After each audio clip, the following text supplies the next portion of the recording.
दोस्तों जरा सोचो, अगर आप रात को अकेले घर जा रहे हो और सड़क भी बिल्कुल सुनसान हो और अचानक एक मास्क पहनी हुई औरत आपके सामने आकर खड़ी हो जाए और वो सिर्फ आपसे एक ही सवाल पूछे, क्या मैं खूबसूरत लग रही हूँ? और आपके जवाब के बाद वो अपना मास्क उतार दे और फिर जो आप देखें वो शायद आप जिंदगी भर ना भूल सकें। जापान में एक खौफनाक लेजेंड बहुत मशहूर है जिसे लोग कुचिसाकी ओना यानी कटे हुए मुंह वाली औरत कहते हैं। कहा जाता है कि कई साल पहले एक औरत अपनी खूबसूरती की वजह से बहुत ज्यादा मशहूर थी, लेकिन एक दिन उसके साथ कुछ ऐसा हुआ जिसने उसे खौफ की अलामत बना दिया। अब लोग कहते हैं कि वो रात के वक्त सुनसान सड़कों पर नजर आती है।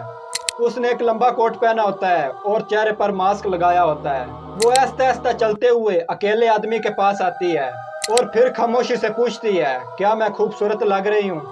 ज्यादातर लोग उसे आम औरत समझकर हाँ बोल देते हैं, लेकिन अगले ही लम्हे वो अपना मास्क उतारती है और उसका मुंह कान तक कटा होता है। ऐसा लगता है जैसे किसी ने उसका चेहरा चीर दिया हो। फिर वो दोबारा पूछती है कि अब भी मैं खूबसूरत लग रही हूँ। कहते हैं जो शख्स डर जाए या भागने की कोशिश करे तो वो औरत उसका पीछा नहीं छोड़ती। और बहुत से लोग मानते हैं कि रात के वक्त सुनसान रास्तों पर नहीं चलना चाहिए। अब आप बताओ, अगर वो आपसे ये सवाल करे कि मैं खूबसूरत हूँ कि नहीं, तो आपका जवाब हाँ में होगा या ना में? बहुत अच्छा लगेगा।